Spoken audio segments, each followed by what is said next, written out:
Everybody, welcome back to Gray Maybe. I'm really glad you're tuning in. If you are a fan of Gray Maybe and you listen all the time, I'm so happy that you are listening all the time. And if you are just tuning in today, I'm so glad to have you, and I hope you consider listening to some other episodes.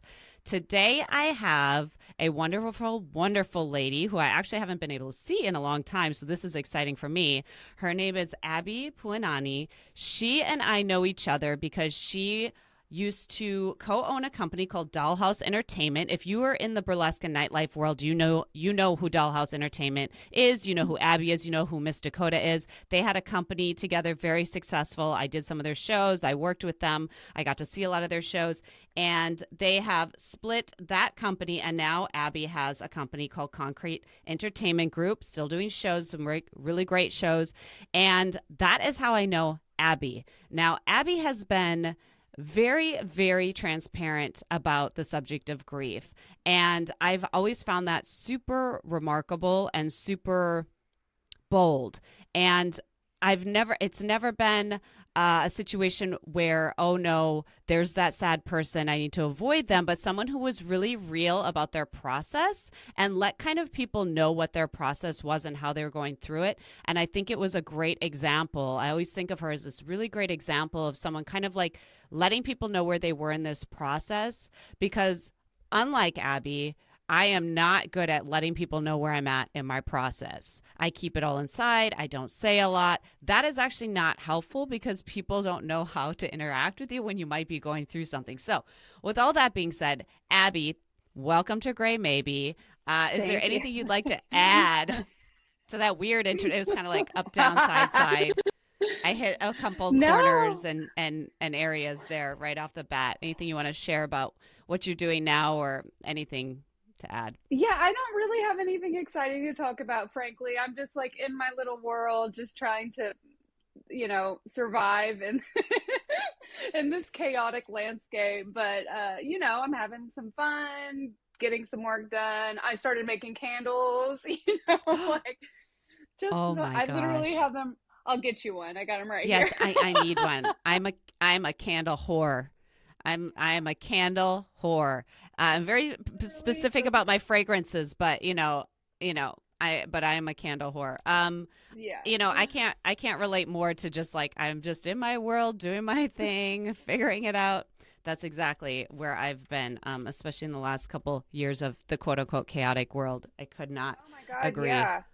more. Well, I just Um, to jump right in, I basically I feel like I'm just now coming up from air for air, and that's not necessarily just COVID. It was I got hit really hard every 2 years up until like this year. So it was my mom mm, died, a significant relationship ended, COVID happened, meaning my livelihood was just mm-hmm, shot.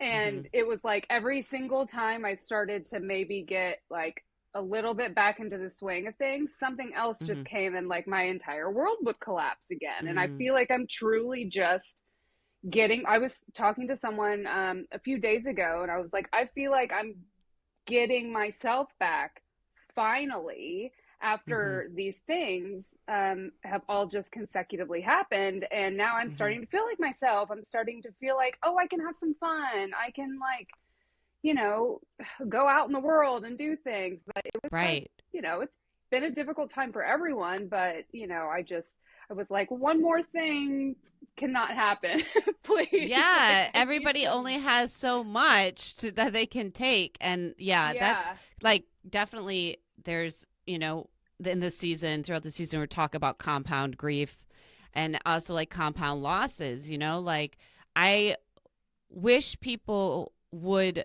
associate relationships with loss and grief more, because that is what happens, right? Like when you go through a breakup, and it doesn't matter what the reasoning is, even if on the best terms, and even Yeah. if you're the one who decided I need to move on and do something different, like there is a readjustment, there's a mourning, there's a loss, and there's a grief. And everybody talks like it's almost like we want to have any other name for grief. It's like, oh, Yeah. I'm going through a breakup. And everybody knows what that means, or I'm going through a divorce, right? And everybody knows what that is.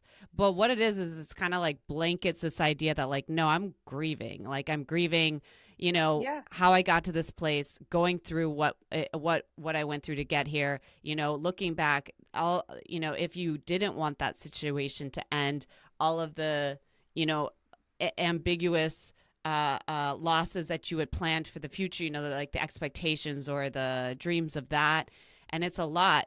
And I want to spend a lot of the season kind of like really exploring how, as a society, like, we don't really want to deal with grief. We're very uncomfortable by it. We'll call it by any other name. We don't know how to go through it. We don't know how to help other people through it. And, and I don't know if I'm going to come up with any answers at all, but but maybe it'll be a Yeah. nice resource for people to tune in and hear from people who, have gone through the fire, and like yourself, every year, 2 years, walked through that fire again, and to find you on the other side coming up for air. So you, as you so Yeah. eloquently said, and like how that is, like that hope that, like, hey, it can come back around, and that other people have been simultaneously dumped on over and over and over again, that it's not just. Yeah, man, it's just one foot in front of the other constantly. Like, stagnant is the worst thing that you could, like, being stagnant, not trying to keep going, not trying to do the things, even if it's just going for a walk or what. It's that's what will kill you. It's when Mhm, you just listen. We all have moments where we're like, screw it, I give up, I'm going to sit on my couch and mhm, I'm going to watch TV all day, and that's that. And I don't mean that as in stagnant, I just mean like losing the absolute will to mhm, carry on is when you're really in trouble and you need to seek some help. But mhm, luckily I have a good support system, people who understand what I've been through, in some capacity. No one can fully understand because every single person's grief is different, mhm, because in the instance of, I lost my mother, and so that grief is different than losing a relationship or mhm, losing a friend. That's completely separate. My relationship with my mother was different than anyone else on the planet, so my grief is mhm, going to be different. My best friend lost her father, I want to say 2 years ago, and her grief was different than mine, but we shared the compassion for each other and what we were going through at that time. And mhm, it's just a matter of allowing people to grieve in the way they need to grieve, as long as they're not harming themselves. mhm, You have to let people go through what they're going through, without mhm. judgment. That's my biggest thing. It's the judgment. I have a lot of thoughts on that. I I want feel to like hear I was it. judged. Yeah, I think I was judged, pretty harshly behind my back by several people about the way that I grieved my mother after she passed. But Really? first, yeah. So first of all, Okay. fuck you if you're judging anyone on how Right. they're grieving. Right. So For so sure. my mom was a very lively woman. She Mhm. lived a big full life. You've probably met her. She used to come to all of our shows. I Like, do think I met her, and I do like, and I don't know, like, I can't recall you guys' relationship, but I feel like you guys were very close, and that's why this was yes. like really especially hard. I think, everybody has different relationships with their parents. My father passed in April. We had a complicated relationship, so my grief is complicated. Like, and in some ways, it could be easier to move through that. I knew he was ill for a long time. We had a complicated relationship. I had been spending years kind of working through that Yep. relationship and being the best I could be in it, and for myself and all of those things. But when you have a parent that is like someone who is a ride or die, like on that level, like it's a whole different grief. So, but you felt Yeah. people judged you for maybe being very public about it or how you dealt with it. Well, because I think, people who were not in my inner circle did not see what was truly happening. They only saw what's happening on social media. So they saw me go to Coachella about a month after my mom passed. They saw me go to Hawaii. They saw me traveling, because that's literally what she told me to do. She told Mm-hmm. me to celebrate. She told Mm-hmm. me that this was in no way to stop my life, and I was to keep going no matter what, and just be the person I am, and don't not let her not being here anymore, crush me. And of course, Mm-hmm. it did crush me. It Yeah. was the worst thing that has ever happened to me. But Mm-hmm. every single person's going to go through this. I am not special in that. It was just, she was basically my whole family. And Well, I'm gonna stop so, you. I'm gonna pause you for yeah. 1 second because, and I don't want to interject because I love everything you're saying. This is just what ran through my head. Yes, everyone will lose their parents, and that is a blessing that you were old enough to lose your parents, that you outlived your parents, right? That you are having a longer life than your parents. However, because of how different relationships work, you losing your mom may be like someone else losing their favorite pet. And I am not at Yeah. all relating your Yes. mom to someone's pet. But if 100%. you just think of the thing that you don't want to lose most, and that's the one. So when someone Yeah. tells you that was the worst thing that happened to me, that's their greatest loss. That's their greatest grief. And, it may not be how they feel about their parents or some family member. It may not be how they feel about, this, side, or the other. Or so, yes, everyone will lose, quote unquote, their parents, but not everybody might have had a bond with their parent like you did. And so that is Exactly. like, it's magnified, but go on. So I Yeah. hope I didn't And lose she your was, train of thought. no, you're totally fine. Well, just in summary, she was basically like, she wanted me to go skydiving. She wanted me to meet these people. She wanted me to go get shaved ice from this one stand in Hawaii. Like things that she had talked about wanting to do with me or for me or have me do. I was like, you know what? Let's roll. And this was actually a really cool thing that happened. Brittany O'Connor can attest to this too. She was in the car with me. So Brittany and my mom used to talk a lot. My mom became pretty close with some of my closest people. And Brittany is a little daredevil. She goes scuba diving all the time. She's jumped out of several airplanes. Like she loves the rush.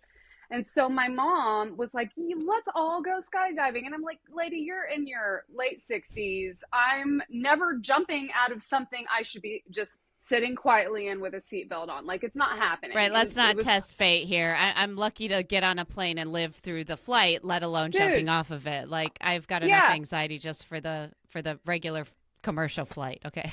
literally, if I'm having to take a mood stabilizer to just get on the plane, imagine right, what the fuck I have to take to jump out of it. So right. after she passed, we were driving up north. Someone was adopting her cat that she had, and Mm-hmm. we were taking the cat to them. And all of a sudden, I look over, and it's like people are just falling out of the sky. It is one Stop it. after another, like 10 at least. People had just parachuted out from somewhere, and it's me and Brittany, and she's like, guess you're gonna have to. And I was like, yeah, mom, you don't have to be so loud. Like Yeah, like I'll so do it. I'll obvious. So obvious. And it was, I've never in my life seen just like a ton of, like, I've seen a skydiver. That's not new, but like it was so many of them that I was like, okay, now she's just throwing people out of the air Mm-hmm. so that I will go jump out of a plane. Fine, I'll give in. I'll tell It you was right so now, funny. I have driven all across the whole United States when I've been on shows and tours with Mickey Avalon, and I'm a lot of times the one driving. We have a very small tribe and Yeah, crew yeah. nowadays. And I have driven all over. I've been in the middle of fucking nowhere all over this United States. I have been to every state minus Alaska in the United States, some multiple times, multiple cities.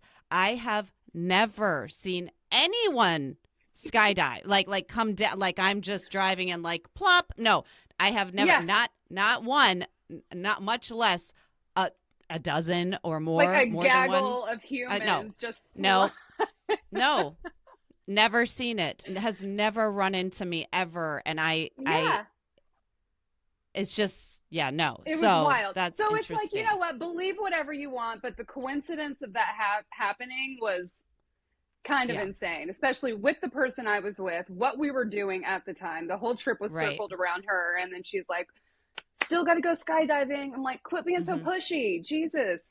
But Did you guys I do did it? it. We did You it. did it? Yeah. Holy shit.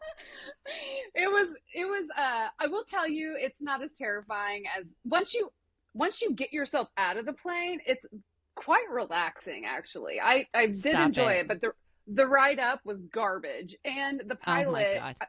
the pilot was eating, like, he had a bag of Wendy's. He's just like eating No. Wendy's I'm like, No. can that not be the last thing I Absolutely not. smell No, that's what I before was I gonna kill say. Is myself? does this have to be the last thing I smell? That's exactly what I Yeah, thought. Like I'm gonna. yeah, Okay. No. Oh my but I did God. it. What a funny I story. don't know Congrats. that I'm I'll glad you do it did. again.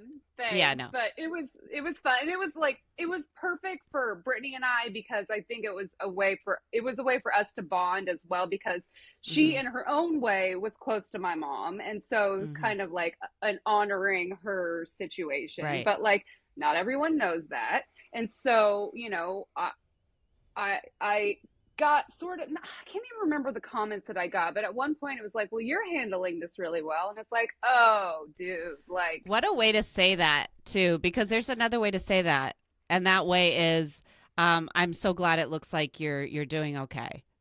yeah, yes, exactly. Not It's like, not the well, you're doing fine. Like, what does that imply? Like that you're yeah, just happy about it? That like you're cool? yeah, Like that you're like that you're soulless? That you're not sitting at home crying? Now, I find it insane that people were giving you that kind of yeah, feedback, because what I've noticed for myself and just in other moments where I have a right to be visibly upset is that I feel this overarching feeling that people want me to be okay, and the more that I'm okay, the better they feel it's because more they're comfortable for uncomfortable. them. Yes, Hmm. and I know nobody wants to, most people are not trying to make it about them, but I think it's just natural for people not to want to feel anxiety, not to want to feel sadness, not and to when they see someone suffering feel so out of control and powerless that they need to crack a joke. I'm guilty of that all the time. That they need to offer a solution, that they need to change the subject, that they need to give advice, that they need to say at least, that they need to do like all of these things to like mediate their own anxiety of watching you have a reaction. And so I've always felt kind of when I talk to people, how badly are they invested in me feeling okay right now? How much? And I've talked about it with like in other episodes about like the people pleasing of that, like noticing my own people pleasing in that moment of like, well, how much do I really want to get into it, or can I just make them feel better in this moment? So I Yeah. can't believe people were giving you that kind of judgment, and it's because I feel that like it seems so much like people can't tolerate the uncomfortableness of it. So they'd be like happy, oh, I'm so glad you're doing things. I'm so glad you're getting out there, which also does give another kind of false impression that you're moved on, when in actuality, Yeah. those are the things you were trying to do to honor your mom. It was like a series Yes. of small funerals almost. Like Yeah, everybody understands what a literally, I funeral was is. spreading her ashes like in all these special places. Like, I'm Yeah. like, people aren't seeing that. They're seeing me have this snow cone and be like, my mom told Yeah. me to get this. Yay. Meanwhile, Yeah. I'm in the ocean, like hysterically Yeah. crying, like spreading Yeah. her ashes. Yeah. Like they don't see that. Right. So And that mind makes your sense to business, man. me. Right? Everybody understands the funeral and everybody understands the celebration of life. That's dressing it up. That's supposed to be a happy funeral, which, like, let's be Oh, I honest. don't know about that, because that's what I did. And that was one of the scenes where I felt the most judged. Because you did a celebration of life and you were too happy at it or Yeah. something? Yep. I felt like I Wow. was too happy, because and You people felt were, like you were too happy. well, based on other people's reactions, it made me feel like I You was feel being too like, happy. okay. So it was very like kind of tiptoeing around me, not knowing how to act. I'm like, just act like I'm acting. Like, Mm-hmm. you have a good story? Tell me a good story. We're supposed to be celebrating here. Right. Like, I don't, Right. if I cry, great, but I don't feel like I want to cry at this moment. I'm supposed to be celebrating her. This is like her wish, and it was Right. very like, some people sort of wanted to be somber about it, and that's fine. That's their thing. But you're actually here for me now. Right. Right. So I'm gonna need Funerals you are to for in mirror me. celebration of life. It's for the living, actually. Like, I mean, yes, you're celebrating the person, but they may or may not, they might be on to their next thing, or I don't know. I don't know what happens, but it's Yeah. definitely much more well, because I'll tell you right now, the funeral for my father was a very traditionally Catholic funeral.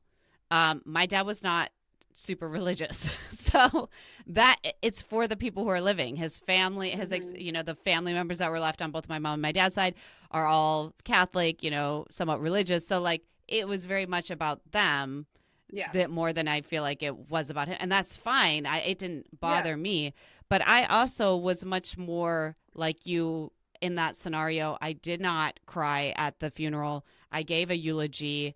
It was very important for me to speak the eulogy so that people could hear the story and not hear my emotion behind it. Like I Sure. wanted my words to be clear because I was very specific about the words I had written, and I wanted people to hear that message and not everything else around it. And I think That's like exactly right. funerals also in general, it's hard to separate the grief for that person from people's own fear of their own mortality, right? Their own, Yeah. a lot of it, it's you can't always separate if someone's, it's kind of a collective grief of like, oh my god, this is going to happen to me, it's going to happen to everybody, it's going to happen to all the people, other people I really love that are around me, and I like what is, all of those feelings come up, I feel like, often. And it's not just even about that person in general, it's about what it brings up for you. um Yeah. so this is a good conversation to remind everybody, like, grieving looks different for everyone. Yeah. Some people need to do what looks like moving on, but that might be moving through based on what their loved ones' wishes were. A lot Yeah. of And it's loved like, I ones. just wish people would understand. Do you know how hard it was for me to do those things and go Right, celebrate and try and be right. happy as much as and think of the good things? That was so hard. It's so much easier. It would have been so much easier for me to curl up in a ball the whole time and just cry myself to Right. sleep, Oh, which for I sure. have Like, done. especially if it was that thing that was like, we were supposed to do this together, and now I'm going to do it not with you. No matter how much they Hmm. wanted you to, that's not comfortable. It's not fun. That's not a vacation. That's not a walk in the park. Yeah. That's not a good time.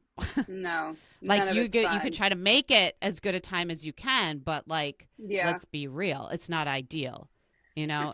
Yeah, and I used to get a lot of "you're so strong," whatever, and it's like, man, okay. One thing I will say for anyone who has not lost anyone, who has loved ones that go through grief or processes like this, stop telling them to be strong. You're literally Mhm. telling them to not show their emotion, to tough it Mhm. out, and to just Right. duck their head and get through it. And I think it's so harmful. And frankly, it makes me want to punch them in the face every time someone be like, just be strong. It's like, you know what? No, I don't want to Yeah. be today. I don't have Yeah. to be the strong one today. I can collapse when I need to Yeah. collapse as long as I'm Mhm. getting myself back up and, not causing harm to myself.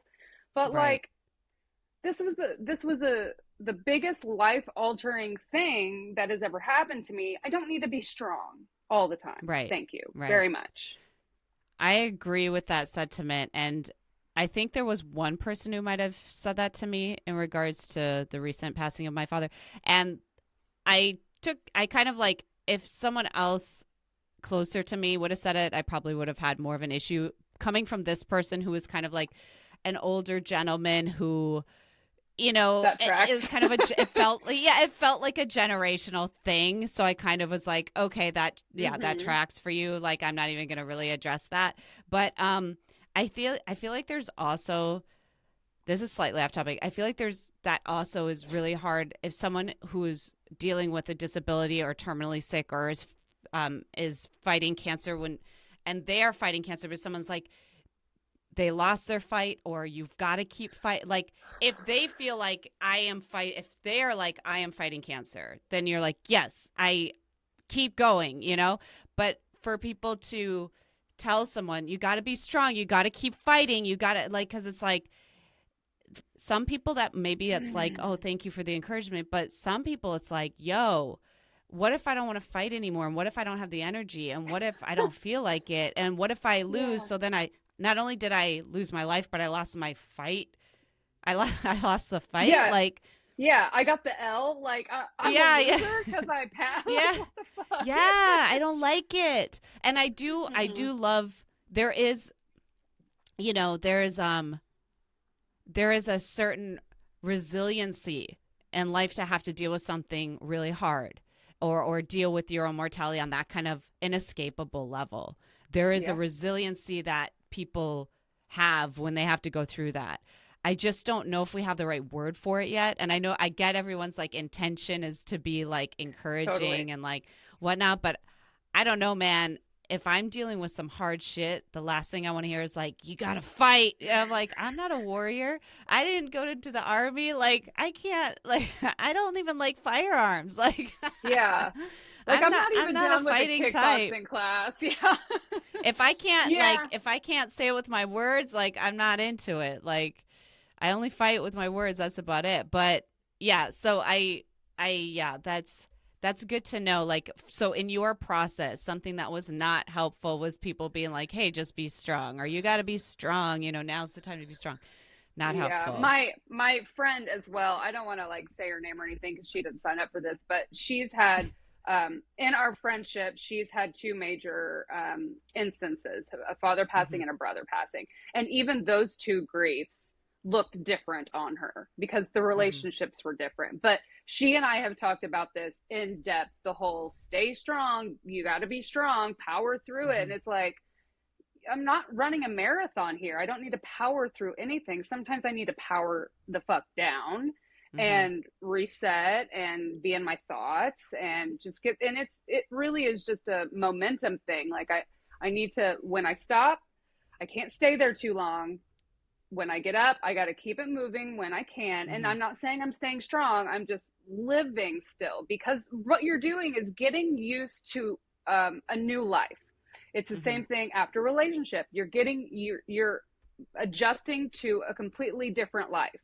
After COVID, we're adjusting to a different life. It's let me adjust in the way that I need to get through this, and just ask me if I need anything, see if I want to grab coffee here and there, want to come over and bring like a bottle of wine or like some snacks or something. Like, that's how you can be there for someone without, I don't need words of encouragement, man. I need friends with their hand on my shoulder. I don't necessarily need you to talk me through how to get through the situation. I just need you to sit with me while I'm in the situation so that I know I have you. And that's sort of, I think my friend and I have kind of, I don't want to say conquered the grief game, but we kind of have your process. Yeah. We know what each one of the other one needs. Through hers, I'm there for her. But even with her grief with her father, I was not able to be there in the same capacity that I was with her previous loss, because now I've had a loss. And so now this is actually touching me a little bit too, because it's triggering. So it's reactivating. And while I was still able to be there, and I still absolutely was trying to be the best possible friend, there was like a slight step back that I had to take for my mental health as well. Right. So, you got to check in with yourself. That's it. Yeah. That's what I think. Yeah. It's, why am I definitely had mood situations. I wasn't, maybe able to communicate as best as I could, because my brain was just in 1,000 places. And, physically, when you're going through grief, your body feels pain too, And so you're just going through all this stuff, and I lost my train of thought. Sorry. No, this is a relationship with your friend. You both had these griefs, and you had to kind of step away for a second, because it'll re-trigger some of that if you're not have enough time and space, and maybe there's never enough time and space, and that's always going to be something you have to kind of monitor. Yeah. But, it's You just have to do what's best for you and stop worrying about everyone else. That's Yeah. that's where I that's where I landed. Hmm. I tried it the other way and it didn't work. I tried to be accommodating to other people's emotions while I was going through like the peak of my grief. Hmm. And I think part of not being able to communicate is a factor in why my relationship ended. I'm not saying we ended because my mother died. That's not the case. Hmm. But I will Hmm. say it heightened things, and Right. it brought a lot of things to light, and it changed the way I reacted to some things because I didn't maybe have the tolerance I had previously had. Right. Of course. I had a little short string that I was hanging on by. And so smaller things would make me react differently than they would in the past. And I would say that that was a contributing factor to that end. Hmm. But, we live and learn, right? Yeah. I think that's a good point you bring up, that when someone is in extreme grief, um, and you talked about the body, the physical pain that comes with that, which I Mm-hmm. also can say, someone who's had depression on and off their whole life, that is real. Like there is a body. Yeah, you raised your hand. Like there's a Mm-hmm. body aching that you can't quite actually even pick. Like when people say heartache, that is real. Like when your heart aches, but it's not like I'm having a heart attack. No, It's a pain, but it's a pain nonetheless. That is like, you can't always pinpoint it, but it is there, and it's like it's it's heavy there. and it's painful. And when you're experiencing that kind of sensations and going through a grieving like that, or a depression, there's a you don't have as much tolerance. You don't have the capacity to have some of the patience that you might have on your best day, right? And that's Yes. anybody. When you're having a shitty day, by the end of the day, if there's been a few things that have happened that have made that day bad and you haven't been able to turn it around, by that night, you're not going to have the patience for, something that normally you would have the patience for, right?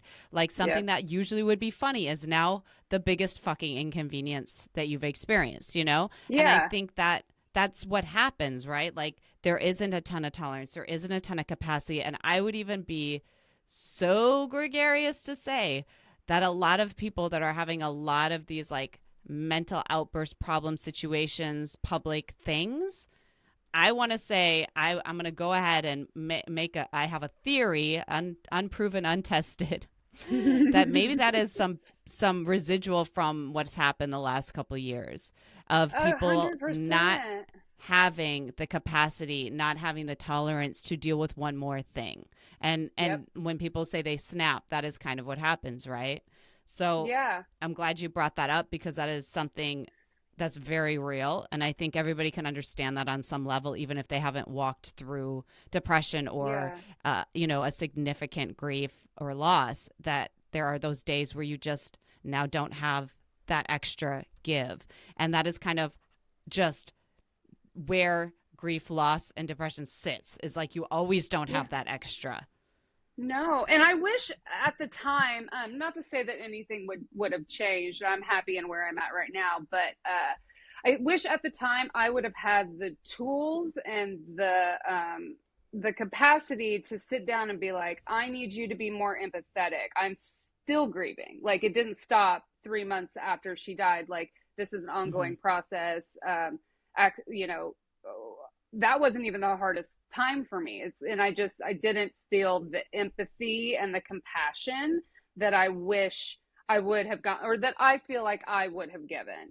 So Mm-hmm. like that's the thing. It's like the people in your life that are going through grieving processes, depression, anxiety. It's like, can we just have some fucking compassion and empathy for our people? Like, Mm-hmm. Mm-hmm. there's a point where you step in if you feel like things are harmful, but you gotta let people get through this because for me, I was trying to figure out what my life looked like now. Like my entire Mm-hmm. life, it was me and my mom. Mm-hmm. And now she's gone. What does that mean? I was trying to find myself again. Like, who Mm-hmm. am I without my mother? And that's Mm. not a quick turnaround. That's going to take No. some time. Yeah. And, it's just, I can't say it enough, just empathy and compassion always. You just got to show people that, because you truly don't know what's happened to them, where they are in any process. And, some people are just assholes, let's be honest. But Mm-hmm. for the most part, if people are, acting if one of your friends is acting a little strange or whatever, it's have some compassion and talk to them and ask them Right. what's going on. Ask them if they're okay. Ask them if Right. you can help and be there for them. That's all I Right. needed. I have some very special people in my life that were able to do that for me, and I have some people that were in my life who were not able to do that for me, and Who have not made the cut since. haven't made the cut. Yep. I'm sorry. I just, at this point in my life, and I think everyone should be in the same headspace. Like, I don't have the time for the people who don't have the time for me. Right. And it's just like, I love my people very deeply, and I feel Mm-hmm. the same from them. And Mm-hmm. it's not worth it for me to have shallow relationships anymore. I don't need the good time gal to go out with. Mm-hmm. I don't need a million friends. I'm good with five that I trust with my entire heart. Mm-hmm. And Yeah. I feel like I've found that tribe and those people. But definitely through grief, I lost a lot of people. Not a lot, but Right. I definitely lost people who I thought were my close friends. Right. They couldn't handle it. They couldn't be, Right. when the fun stopped, they were out, basically. Right. So When they Fun weeded Abby, themselves. yeah, when Fun Abby had, to deal with some real shit, they were like, oh, I'm good. That's Yeah. uncomfortable. Exit Yeah. stage left. Well, and I think, yeah, I think like, I think that's a lot. Again, going back to people's inability to sit and tolerate discomfort.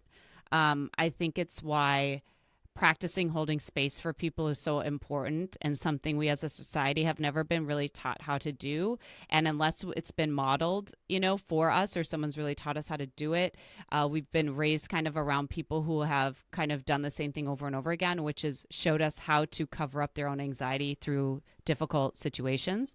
And so it's offering solutions that no one's asked for. It's offering advice that no one's asked for. It's saying things like at least and trying to like give it the silver lining that no one asked for or needs necessarily. It's, it's the saying, it's saying be strong. It's all these things that their hope is to inspire you to say something, to feel like they're offering something, but really all it is mediating their own anxiety, because it's so painful to sit and watch someone suffer.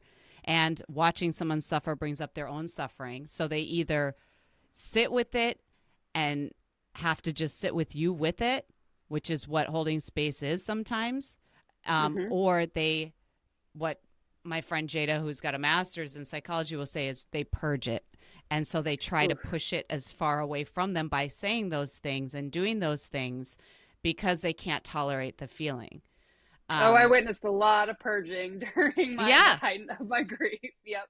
yeah. They were It uncomfortable, and they didn't want to sit in their own shit, and I was no, reminding them of that type of feeling, and they weren't in. yeah.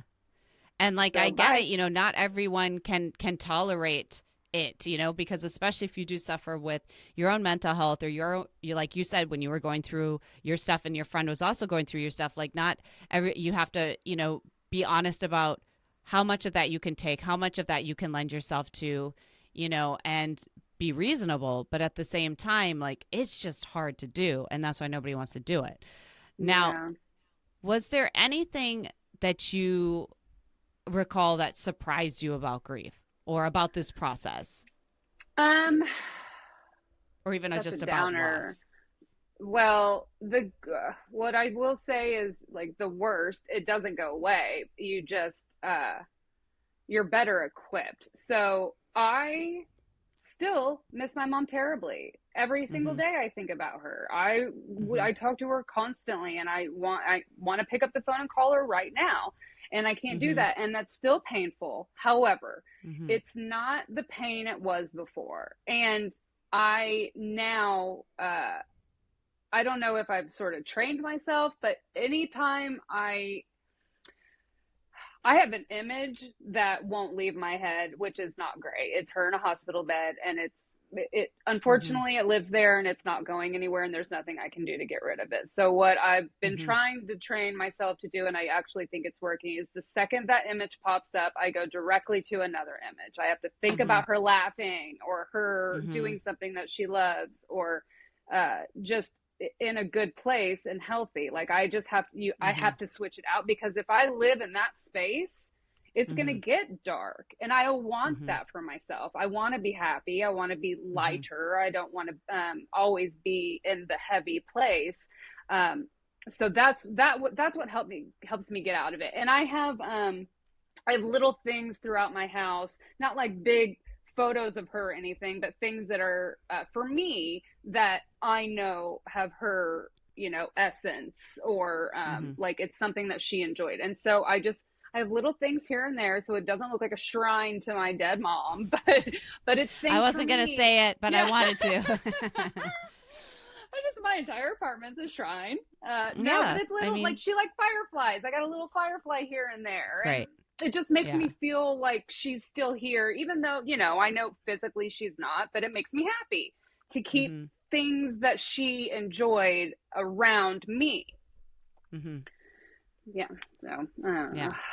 Grief is one of the more difficult things I've ever gone through in my life, I would say.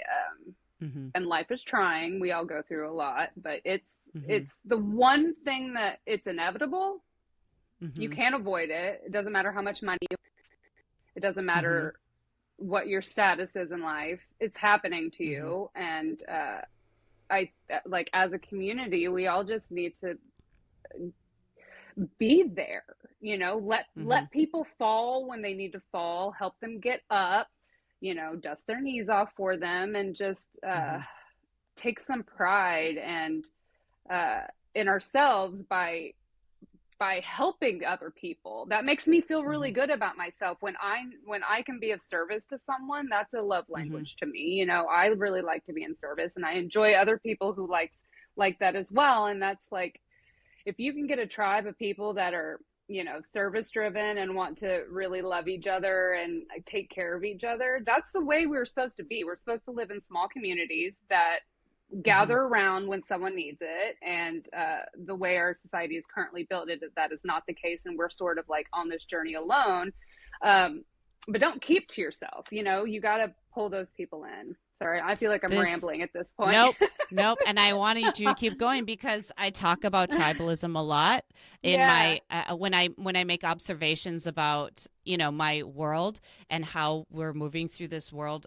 You're absolutely right about tribalism. If you think about how humans first kind of became in their little societies, they were small. Everybody knew everybody else. Yeah. Everybody knew what their innate gifts were that they helped with the tribe, and if you got thrown out of the tribe, aka shunned, if you did something so bad to get kicked out of the tribe, that was your survival, right? So that the abandonment fears we have, whether they're real or not, like very rarely are we abandoned by someone and it's going to be our livelihood, right? As adults, Mm-hmm. but that's what it triggers in a survival as someone who, we are innately tribal. And we have now mistaken things like all of the people we know on Facebook and Instagram as our tribe. And we were never meant to know that many people. We were never meant to keep that many people straight.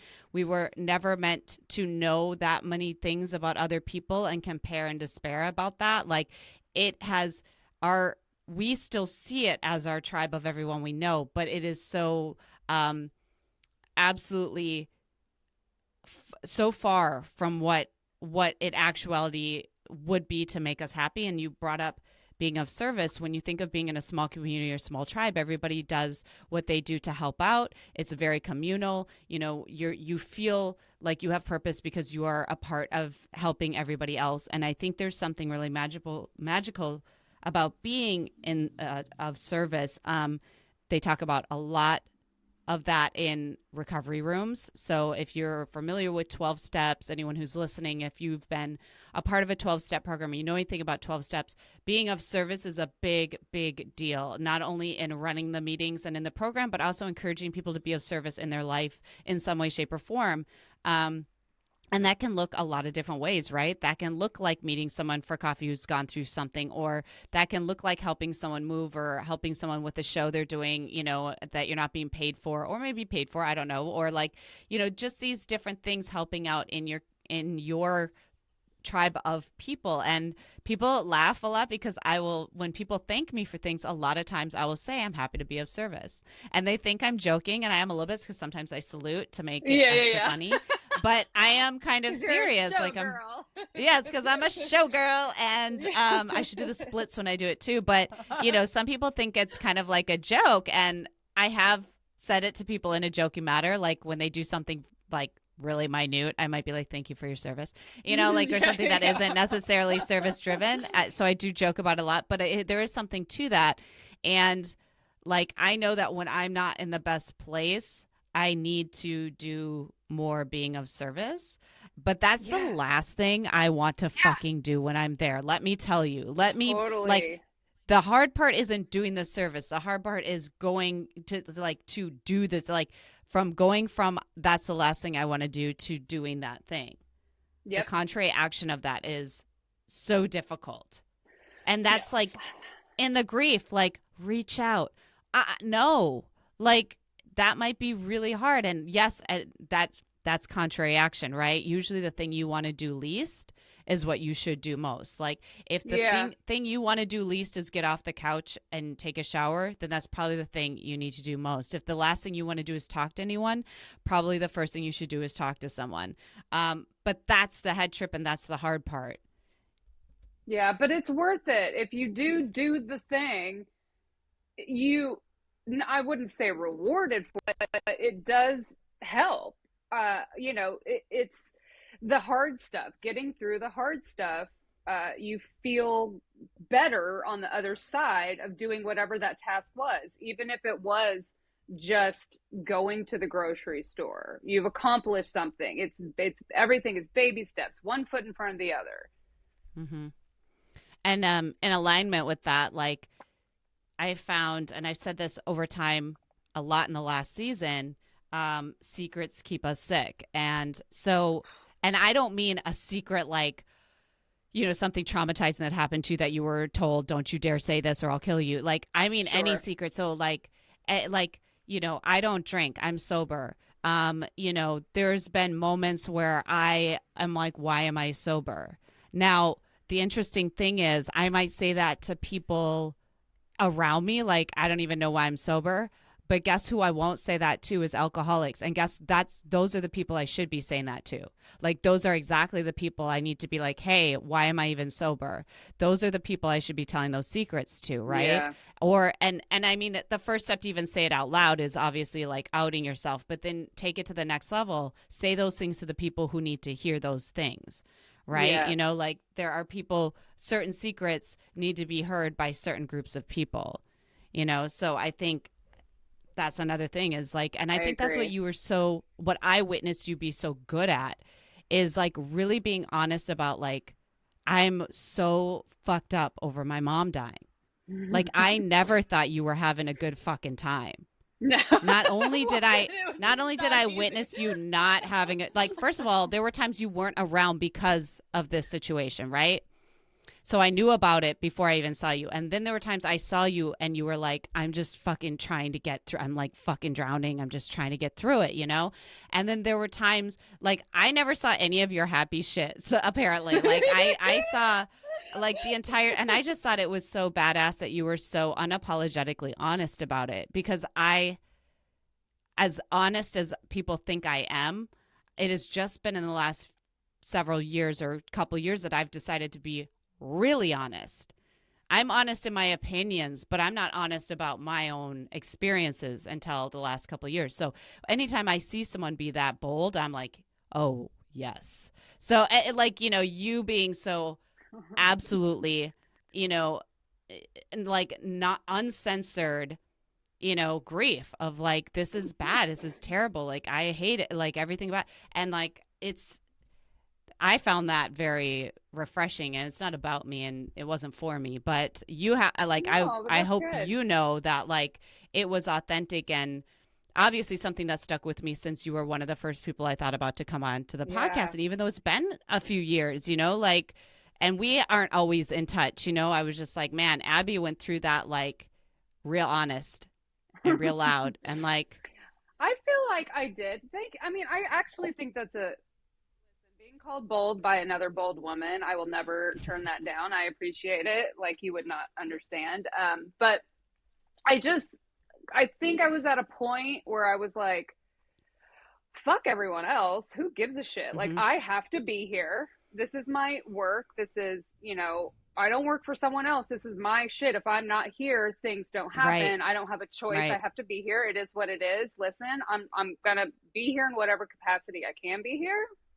mm-hmm. Sorry if you're uncomfortable, but And I it mean, didn't feel I don't like really anybody care. was. Yeah, Yeah, and I no, I didn't didn't think. it didn't seem like it wasn't it didn't do a disservice to anyone or anything. It was just Yeah, being really real instead of being like, "Oh, I'm okay. I'm just going through it." You were just like, "Yeah, it's no. bad. It's bad." Yeah, I wasn't trying to put on a happy face when No. I didn't want to. No. That was I just like I need to be true to myself. You however whatever my emotion makes you feel, that's not my problem. Mhm. Like that's you this is what I'm going through. If you're not able to deal with that, well that's on you. I don't know what to tell you. I'm not going to be fake to make you comfortable. Mhm. I'm gonna be who I am, and if you don't like that, that's fine. You don't have to be around me. We can, Mhm. we can do that. But I got to stay true to myself, and frankly, I'm not a good enough actress to fake it anyway. So why try?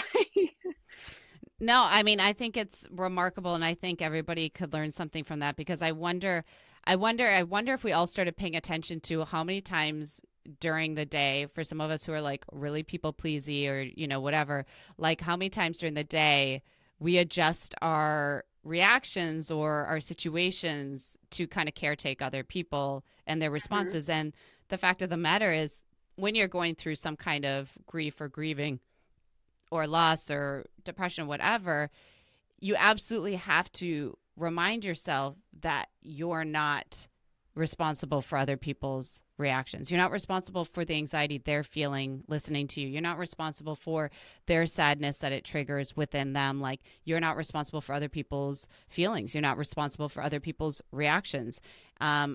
I mean, that's like a huge staple of like a lot of recoveries is like, Yeah. you know, not not taking other people's feelings like you're responsible for them, especially depending on the household you grew up in. Yeah, Um, yeah. I sort of just wish that everyone could just drop the act and just be honest. And I don't mean like, yeah, yeah, be nice to people. Sometimes you don't feel like being nice and you'll be nice. I don't think that's like an act. I think that's just trying to be genuinely a good human.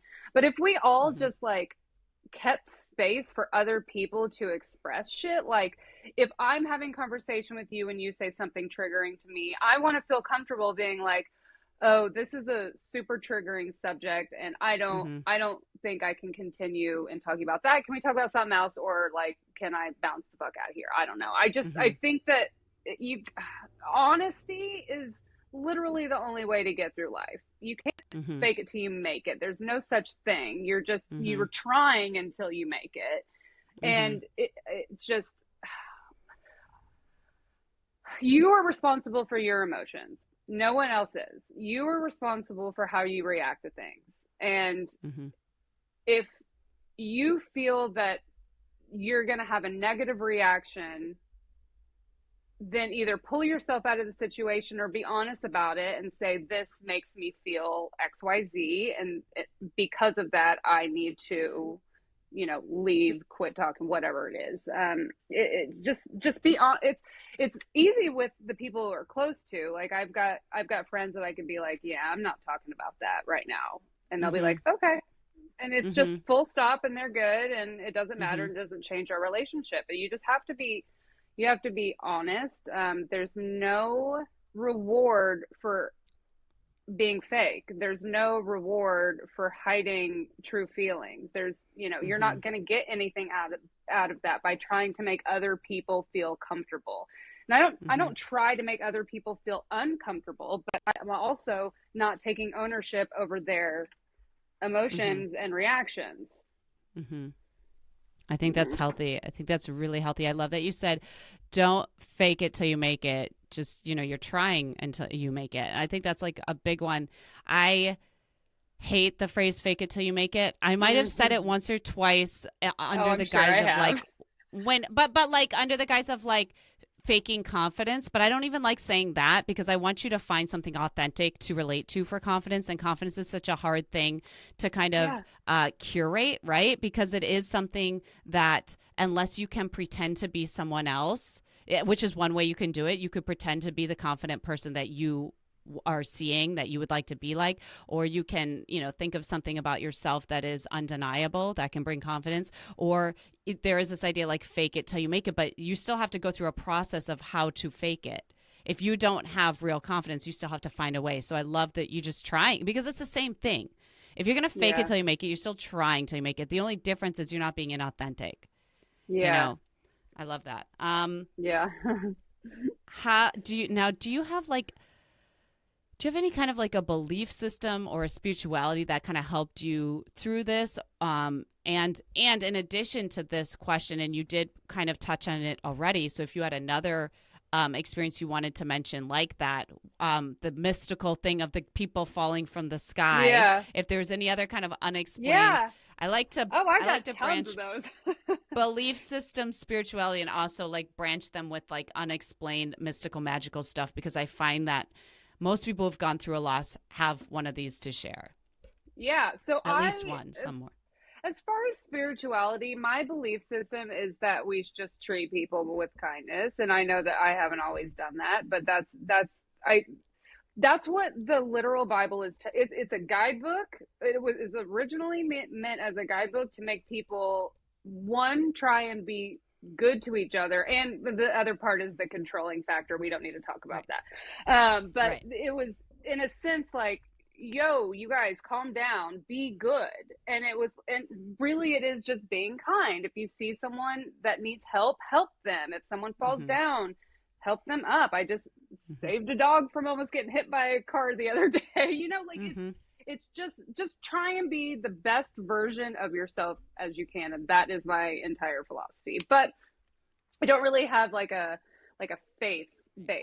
But I do believe that we are connected, and there's a universal sort of thing, even if it's just gravity doing shit to us. I think we're all Mm-hmm. connected, and I think things happen for a reason. And I do believe that the universe will conspire for you if you're willing and open to it. Um, so I did have another pretty good one happen. I was in my anger portion of my grief process. Mm-hmm. Mm-hmm. And I was very mad at my mom for being gone. I was Mm-hmm. furious with her because I was still feeling her in situations, or like felt connected to her for a while. And I don't know what that is. I don't know if it's the mind playing tricks on me, or if she actually Mm-hmm. was in an aura around me. Who knows? But I choose to believe that she was here. Like her spirit was Mm-hmm. still like chilling, trying to make sure I'm okay. And then I stopped feeling it. And I got really mad. And I'm like, oh, you Mm-hmm. left me again. I mean, I already had Mm-hmm. abandonment issues before. Now you're Mm-hmm. dead. Mm-hmm. And now Mm-hmm. your spirit has also left me. Mm-hmm. And I know how that sounds, but those were the feelings inside of me. I just felt completely alone, completely abandoned. And I was so fucking mad at her. And Mm-hmm. that is a little weird to say out loud, but I mean, like, I was angry. And so I took my dog for a walk. Sorry, he's right here. I'm like, please don't stand up and want one. For WALK. Yep, he And heard it. Yep. He did perk up. And I'm like stomping through the hill, walking up in the hills in Hollywood, and I'm literally just I must have looked like I was on my way to murder someone. I was so mad. I'm just stomping through and dragging my dog, and I'm like, "Why aren't you here? I don't feel you. Why did you leave?" And Mm-hmm. I'm just like pissed, and I'm crying, and all of a sudden, this like swarm of something like comes over the hill right above me, and it's a swarm of dragonflies. Oh I shit. don't know if I've in never seen a nature, dragonfly in California. let alone in the hills, Yeah, I so don't know if, dragonflies and people falling from the sky are not things I've seen. right, so I don't know if that's how they travel. I don't know if it's like a I've pack never type seen them thing in that they swarms. do. I've I only grew seen up in them Minnesota and they didn't grow in swarms. There you would see swarm, them and out in the lake and sometimes you'd see two of them if they're mating, but yeah, exactly. You just see them on top of each other and then yeah. call it a day. But yeah, same with me. This is the only time I've seen that, and they're literally like following me. It's just this massive. It's kind of gross actually because you think about just a bunch of bugs following me, but No, but it was dragonflies are very cool, beautiful. yeah, Yeah, they're yeah. very But pretty. it was all dragonflies, and I just stood there and I was like, hey, I get it. Like Yeah, you're you're like, okay, here, thanks. Jesus. She was Right. very loud, and even in the Yeah. afterlife, her messages have been quite loud and Mhm. pronounced. But Mhm. I was like, okay, I'll relax. And it did give me, so whether you believe it or not, it gave me Mhm. relief, and that's all I need to know. Mhm. You know, it made Mhm. me feel like I wasn't alone, and it made me feel like I was still connected to her, and it was really weird. But yeah, Mhm. she's I done that love a that few story. times to me. Yeah, just That's a great. swarm. Well, because oh, I guess I didn't even tell you. Well, I mentioned it earlier, but dragonflies are like her favorite thing. She loves them. Right, you had said She had a dragonfly tattoo. She had little trinkets everywhere. And so it's like now that's my little thing. I can just put one up in a room here. It's not obnoxious. It's not like my whole house, but I have like a little gold one in my living room and then like a line drawing of one over there. And it just makes me mhm. feel good. Makes I me love feel it. What a connected. great story. Yeah. Yeah, that's a wonderful story. I love it. So, I have one last question for you. I often don't like to give unsolicited. Well, no, that's not true. I love giving unsolicited advice, but I try not to give unsolicited advice, and I try not to ask other people to give unsolicited advice. But on the podcast, I always like to ask, "What is your suggestion for people who might be suffering right now? Do you have a suggestion for anyone who may be deep in their grief right now?" um, man, you just have to keep going. You know, your life's not over. You just keep going. Crash when you need to crash. If you need to shut off here and there, I don't think there's anything wrong with it. I've done it. One one thing I've thought about is having one or two people, you know, if you're fortunate enough to have these types of friends in your life, which I hope everyone does, having people that you can just maybe say one thing to, or even if it's like sending an emoji to them to let them know that maybe you need them, and not things from them, but maybe I need it. Can you just come sit on the couch? It, you Mm-hmm. know, just a like a little inside thing where if I send you like a fucking couch emoji, you know that Mm-hmm. I just want you to come and sit down and watch TV with me. You know, it's just Mm-hmm. finding ways to ask for help without having to be like, I need I help, need because help. that's Right. so hard to do. It is so hard to ask Yeah. for help. So if you have one conversation with one or two of your closest people, and you can say, if I'm not okay, I'm gonna do this, whether it's Mm-hmm. text you like XO or something, Mm-hmm. then if you know, if you're available, it would be cool if you could you know, come by, or we go to a park or something. But yeah, I just keep going. It gets better. The pain never truly goes away, but I will say that I'm in a great place right now, even though I've gone through all of this. Mm-hmm. I feel good. I take care of myself, which was hard. That was hard. That's Mm-hmm. one thing going to the gym or getting any sort of exercise was really difficult when I was in the peak. But it did help every time I did go. Not to say that I went all the time. I definitely gained a few, but who cares, right? Like in the grand scheme of things, as long as you're taking care of yourself, who cares what you weigh? But I just just move and have your people around you, and don't make excuses or don't feel bad about feeling bad. And be able to tell people, I feel like shit right now. You don't have to be the life of the party all the time.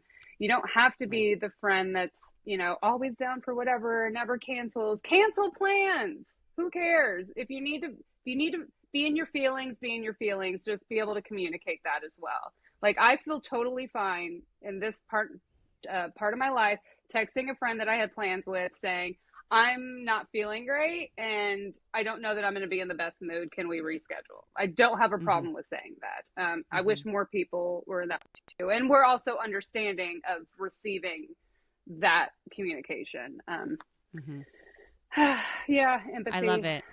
Those are great suggestions. Abbi, thank you Thanks. so much for coming on to the podcast Yes. and talking about the hard stuff. Of course. I really appreciate it.